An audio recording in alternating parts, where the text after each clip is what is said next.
Hello everyone, it is Jayden and welcome to The Alpha, the show where we talk about the hottest topics in pop culture and sports. If you enjoyed this video, be sure to hit that like button on the video, and if you enjoy my commentary and myself truly as always, be sure to tap that subscribe button and to hit that notification bell to get notified when all my videos go live. I love you guys so much. Peace, love, and positivity always, y'all. See ya. Nick Saban is widely regarded at the present moment as one of the probably the best college football coach of all time. Kalen DeBoer, head coach at Washington with Michael Penix, took them to the national championship and ended up losing to a very good Michigan team.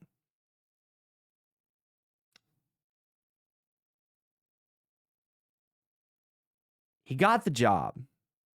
Nick Saban leaves.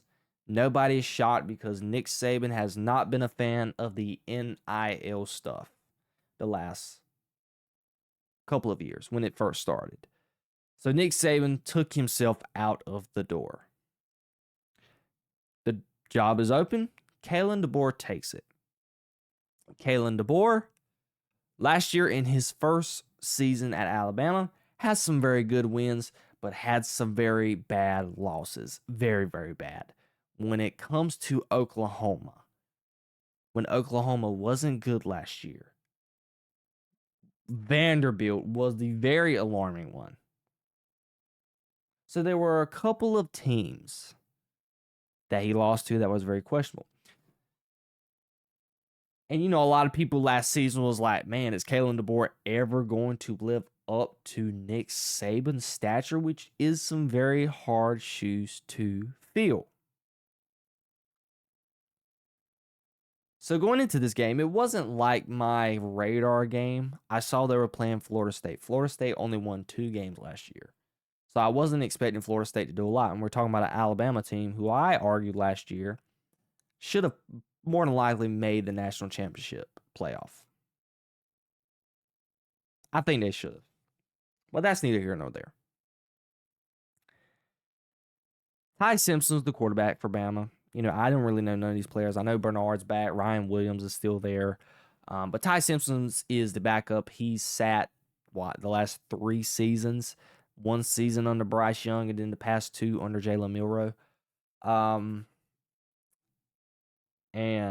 it's not all Ty Simpson's fault, but just Alabama as a whole looked pathetic. FSU, the way they played, the offense running the ball down Alabama's throat, defensive line getting after Ty Simpson, stuffing the run.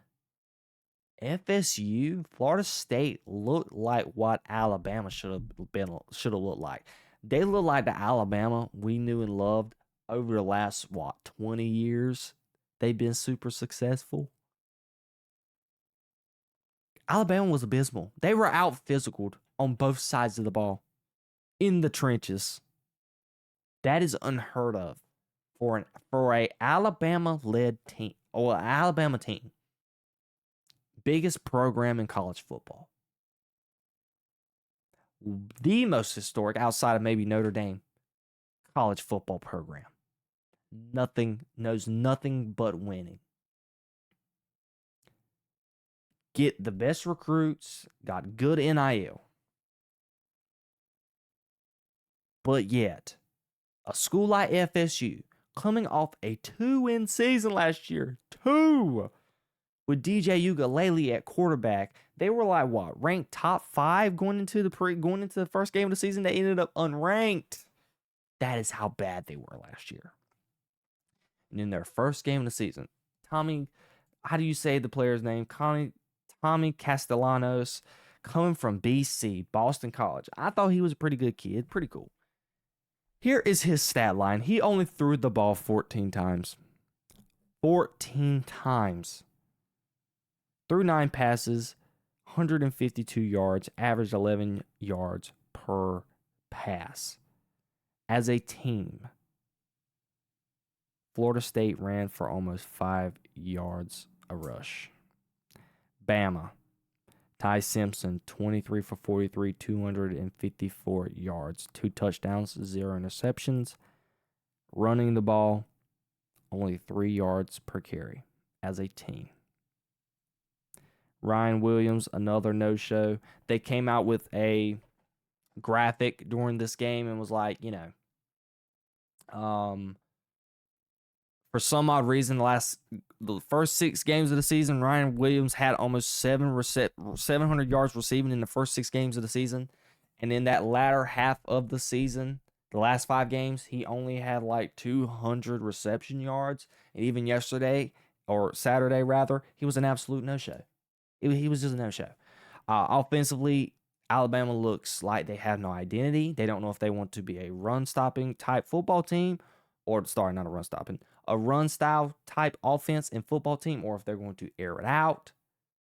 They could not run the football whatsoever and forced Ty Simpson to throw the ball 43 times.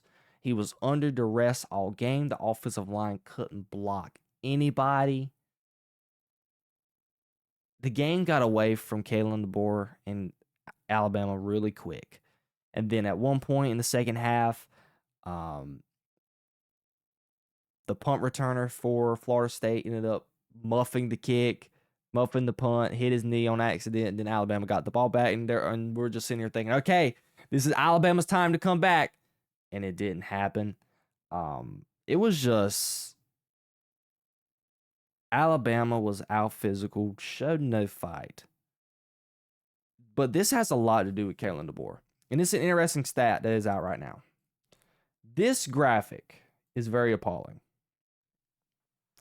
Through just 14 games at Alabama, Kalen DeBoer has matched the unranked loss total Nick Saban tallied over 235 games. In a span of 14 games, Kalen DeBoer has lost 4 unranked games. I don't even know the math. Let's look this up. 235 divided by 14. So basically, I don't even know if that's probably correct. Let's just say in 221, there's a 221 game difference to when Nick Saban lost 4 unranked games to when Kalen DeBoer lost 2 unranked games. That stat there, ladies and gentlemen, is absolutely appalling. If I am an Alabama fan, I'm not happy. The county of Tuscaloosa, the city of Tuscaloosa, should not be happy. A lot of people now are saying Kalen DeBoer is on the hot seat. A lot of people is calling for his job. Mind you, if I'm correct, I've seen his buyout. Kalen DeBoer has a $70 million buyout. That is money that I know the boosters in Alabama is not willing to pay. So Kalen DeBoer, unless the season just goes absolutely backwards, he's staying at Alabama. Kalen DeBoer had some huge shoes to fill. We're talking about a guy, Nick Saban. The Nick Saban. I do not specifically know how many national championships he won at Alabama. I'm not 100% certain. I'm trying to look it up right now. If somebody in the chat will just let me know right fast, maybe, but I'm just looking right now.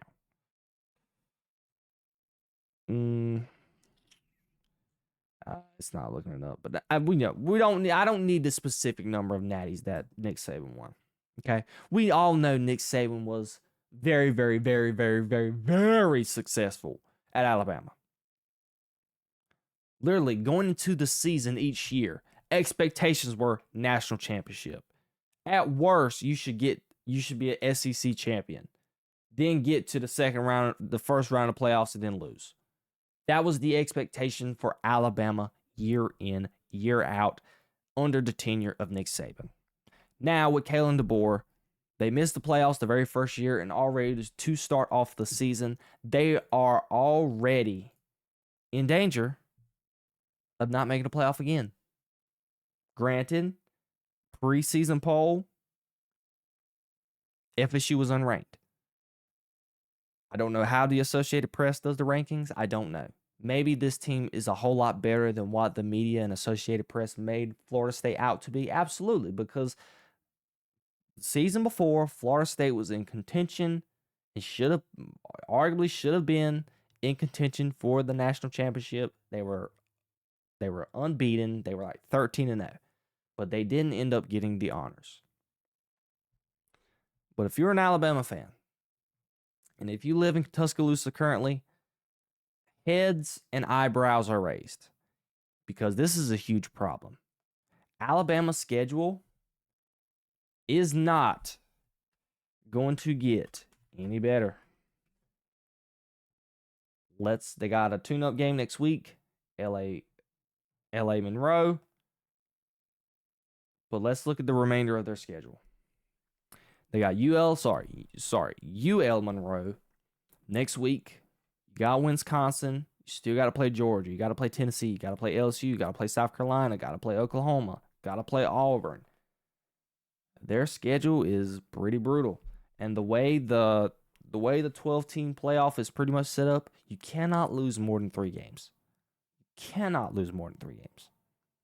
If I'm not mistaken, I don't know how many losses did Alabama have last year. I think it was 4. Oh, so Alabama only had 3 losses last year, and they didn't get in. So minimum, you can only have 3 losses. And even then, it's like you can't have 3 losses. You can only have 2 to get into the college football playoff. So literally, Alabama they can only afford to lose to Georgia. Out of these teams, Georgia, Tennessee, South Carolina, Oklahoma, all these teams are ranked. They can only afford to lose 1. So they have to go 3-1 against those teams and beat all the other unranked teams, Eastern Illinois, Auburn, Missouri, Vanderbilt, who beat them last year, which Alabama should beat them this year, and Wisconsin. If Alabama does not make the playoff this year, there are going to be a lot, and I mean a lot, of unhappy fans. And I would not be surprised if they would relieve Kalen DeBoer of his services at the end of this year. Would not be surprised at all. This is embarrassing. If I was Kalen DeBoer, to even see that stat about Nick Saban only losing 4 unranked games in 235 games, and yet you've lost the same amount in 14 games, is very, very appalling. Give him some, and something else to happen. Tommy Costellos, however you say his name, forgive me. He went into the game, and I'm going to look it up because I'm curious myself. He had a quote, and here it is. I found it. He said this quote on national TV in front of the media. They don't have Nick Saban to save them. I just don't see them stopping me. This isn't the full quote, but this is essentially just a portion of the quote that he made before the game, going into the game. Alabama knew this, and yet the guy went out there and done whatever he wanted to Alabama. Whatever he wanted to. And there's a lot of video out there showing lack of hustle, a whole lot of alarming things that a team led by Nick Saban would not be happening. Do you think a team led by Nick Saban is going to have questions about being physical, hustling, playing elite brand of football? Absolutely not. But yet we are having these questions about a Kalen DeBoer-led Alabama football team. And it is a problem. So, Kalen DeBoer, I know you got some big shoes to fill. But you are the head coach for arguably the most historic and most prized program in the history of college football, the Alabama Crimson Tide. A lot of high expectations, and you are not meeting them whatsoever. So, Kalen DeBoer needs to be on the lookout because he is potentially on the hot seat right now as we speak. Alabama needs to get it together because they are not the team, the Alabama that us fans grew up to know and to love. That is all I have to say about that, ladies and gentlemen. What do you think? Do you think this was an absolutely pathetic loss by Alabama?